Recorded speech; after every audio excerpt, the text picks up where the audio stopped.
Olá, irônicos, tudo bom com vocês? Meu nome é Douglas Sena, esse é o canal Nós Somos Irônicos. Estamos aqui para bater um papo sobre tudo que rolou na formação da roça de hoje, da Fazenda. Nós temos Vini contra Rodrigo Pavanello contra Neto. Eu acredito que essa é a melhor perspectiva de roça que a gente tem nesse atual caminho de jogo que a gente tem, mas a gente vai conversar sobre isso. Mas antes de mais nada, se inscreva nesse canal caso você ainda não seja inscrito. A gente precisa aumentar a família dos irônicos, então eu conto muito com o apoio de vocês. Continue compartilhando com os amigos, pessoal que também curte revisão de reality show. Manda eles vir pra cá pra gente poder bater um papo, se inscrever no canal, compartilha com os amigos, dê o like de vocês e um comentário, que é muito importante pra gente poder aumentar sempre a família dos irônicos. E o comentário de vocês gera engajamento, isso mais pessoas também recebem os vídeos, e o like também, mais pessoas recebem os vídeos, isso me ajuda muito. Mas vamos lá, vamos conversar sobre tudo que rolou referente à formação de roça. Eu vou dizer pra vocês que, não sei se talvez seja apenas pra mim, tá? Mas tá sendo bem difícil assistir a Fazenda. Eu só tô assistindo porque falar de A Fazenda é o meu segundo trabalho. Eu ganho dinheiro com isso de alguma forma, eu trabalho com isso também, então eu assisto A Fazenda para vir conversar. Mas eu não assisto tão empolgado como eu estava assistindo antes. Lógico que isso é uma questão de identificação com o elenco que está lá nesse momento. Sem sombra de dúvida, se o elenco fosse Bifão, Andréia, Jorge, até mesmo a Tati, eu talvez estaria muito mais empolgado assistindo, ou pelo menos alguns deles, se a gente tivesse ainda como respirar dentro do jogo, com pelo menos com um desses participantes. Infelizmente a gente acabou perdendo todos eles. Ficou 6 da equipe Lua e tem 2 ainda da equipe, da equipe Sol. E por mais que a regra esteja bem clara, no sentido de que as equipes acabaram, a gente sabe que no fundo as equipes não acabaram ainda. Os fãs, esses fandoms, eles ainda estão votando através dessa equipe, né? E isso vai até o final, até restar somente a equipe Lua. Pelo menos é essa a visão que a gente tem. Mas se a gente for entrar nesse exato momento, se você for entrar lá no site da UOL, que é a enquete, perguntando após a eliminação do Guilherme, quem você quer que seja o campeão, o último colocado com intenção de voto é o próprio Rodrigo Pavanello. Inclusive, até mesmo o Vini tem mais porcentagem de votos para ser o campeão do que o próprio Rodrigo. Mas lógico que se tiver uma roça entre Rodrigo e Vini, a probabilidade do Vini ser eliminado é muito grande, porque a gente sabe que vai ter a união aí de alguns fandoms da equipe Lua. É exatamente isso que estragou o jogo desde o começo. Mas se a gente for olhar todo o elenco que tem hoje, a gente conseguiu dar muita sorte na formação dessa roça, porque foram muitas plantas para a roça, né? Foram 2. Vini, que apesar de movimentar o jogo de alguma maneira, ele fala muito pelas costas. Ele fala muito sobre o jogo pelas costas, mas ele não tem a capacidade de falar pela frente. Como agora, ele na hora da formação, ele deu voto na Cariri e disse que não tem nada contra. Mas é mentira, ele tem muita coisa contra. Só que ele não tem a capacidade de falar sobre. Rodrigo Pavanello sempre foi uma planta desde o início do jogo. Quando ele voltou da roça contra o Jorge, ele até que talvez o ego dele deu uma inflada, ele teve um pouquinho mais de posicionamento, mas depois voltou como era antes ali. Não sei o porquê que ele voltou a ser como era antes, mas continuou sendo planta. E o Neto, que de certa forma é ali o participante da equipe Sol, que bate de frente, que fala o que pensa. Então eu acho que pro programa é terrível perder o Neto nesse momento. Mas eu não duvido de mais nada, gente, não duvido de mais nada. E a gente percebe como, por mais que a gente não tenha essa visão, porque tá prejudicando as pessoas que a gente torce, a gente percebe que a direção do programa sabe exatamente o que tá fazendo. Por que eu vou dizer para vocês? Porque eles sabiam que na prova do fogo passada foram 4 pessoas, certo? Onde o Neto saiu campeão daquela prova. Ou seja, esses 4, e tinham 8 participantes, certo? Esses 4 não poderiam participar mais da prova, porque afinal de contas eles já foram para a prova do fogo passada. Ou seja, só tinha com opções de poder fazer a prova a Thaís, a Ari, a Sabrina e o Rodrigo Pavanello. Somente os 4, certo? Poderiam fazer essa prova. Obviamente, são 4 da equipe Lua. E para você ter noção como eles jogam muito bem, o poder verde nada mais era do que ganhar 20 mil reais, dar 10 mil reais para outra pessoa e escolher o terceiro roceiro. Obviamente, eles já sabiam que os 4 participantes da equipe Lua que poderiam fazer a prova, qualquer um que ganhasse e ficasse com esse poder verde ia salvar um ao outro. Por mais que, por exemplo, um deles ia perder, a direção do programa já sabia que quem perdesse ia puxar o Vini ou o Neto para baia. Já tinha consciência disso.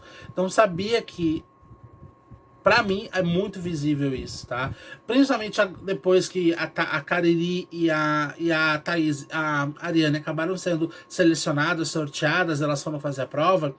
O Poder Verde, eles já tinham consciência de que quem ganhasse o Poder Verde, quem ganhasse a prova do Lampião, ia salvar a amiguinha que tava na roça, que tava na baia. Era muito visível isso, sabe? Por mais que o Poder Vermelho, o público de casa podia votar, eles já criaram o Poder Verde com essa intenção, porque eles sabiam as únicas 4 pessoas que poderiam fazer essa prova. Vocês entendem a jogada? Vocês entendem que é tudo orquestrado de certa forma? Às vezes a gente não pensa assim. Às vezes a gente vê um poder e... Eu já fiz isso. Reclamei. Nossa, mas vocês não sabem criar poderes. Vocês estão prejudicando pessoas, jogadores bons, interessantes. Mas tudo tem um porquê por trás de tudo isso. Eles já sabiam os 4 que poderiam fazer a prova. Então, o Poder Verde ficou muito evidente. Acho que foi uma grande jogada ali para alguém, para de fato os remanescentes da equipe Sol acabarem indo para a roça, porque eles sabiam que isso de fato iria acontecer, ou pelo voto da casa e pela baia. Eles sabiam disso. E é exatamente isso que aconteceu. Neto e Vini, que são os únicos remanescentes da equipe Sol, são justamente os 2 que estão na roça. Contra o Rodrigo Pavanello, que muito provavelmente vai acabar voltando dessa roça. Não que seja um forte concorrente, porque conforme a pesquisa da UOL, é o último colocado com menos intenções de votos para ser o campeão, mas é o que vai voltar, porque a equipe Lua tem a maioria o fandom maior e vai acabar votando a favor dele caso ele perca. É bem complicado isso quando você começa a se dar conta desse tipo de coisa, né? É bem complicado mesmo. Gente, assim, ó, não sei mesmo o que se passa pela cabeça deles ao criar esse tipo de coisa. Não sei. Sinceramente, eu não sei. Mas a gente percebeu durante toda a edição participantes extremamente incríveis que hoje poderia estar rendendo. Outro exemplo que a gente pode parar para pensar é lá na edição 6, na Fazenda 6, ou na Fazenda 5, não me lembro, aonde tinha lá a Furacão da CPI, a Bárbara Evans. Gente, top 8 naquela edição, tava fervendo. Era treta atrás de treta, era briga. Todos os dias era gospe de aqui, gospe de lá. Top 8, a gente tava enlouquecido, louco pra assistir a Fazenda de uma vez, pra ver as tretas, porque sem sombra de dúvida ia estar rolando alguma treta. E nessa edição, top 8 tá parado. É um ou outro que movimenta o jogo, que nada mais é do que Vini e Neto que movimentam o jogo. Agora vocês imaginam um deles saindo nesta quinta e o outro saindo na próxima. Que treta que vai ter? Não vai ter mais treta. O que vai ter vai ser disse-me-disse. Como vocês perceberam também, a Thaís falando mal da Sabrina pelas costas dela, lá com a Ariane. Aí depois, na hora da votação, ficou falando: ai, eu não poderia indicar a Sabrina porque ela votou em mim. Ela quebrou o nosso elo de que combinamos de mulheres não votar em mulheres. Mulher não pode votar em mulher, mas falar mal da mulher pelas costas pode. Eu nunca vou entender a Thaís, gente. E eu nunca vou entender esse fandom maluco dela, que mesmo vendo as cagadas que ela faz, continuam votando a favor dela, continuam votando pra ela ganhar o jogo, mesmo sabendo de tudo que ela faz, sabe? Tipo, mas eu não consigo entender. Nunca vou entender, gente. Eu, sinceramente, nunca vou entender esses fandoms, esse público que passa pano, que finge que não tá vendo, que finge que... Eu não consigo entender real. E eu acho que eles precisam fazer alguma coisa para as próximas edições, tanto a Fazenda quanto o Big Brother, para que esses fandoms não dominem. Eu acho que tinha que votar um voto pro CPF, uma vez só, para que esse público não ficasse votando desesperadamente para fazer uma pessoa ganhar. Não, não, não. Porque na verdade eles não ganham dinheiro na votação. Eles ganham dinheiro mesmo com o público, com a audiência, é isso. E eu tenho certeza absoluta, gente.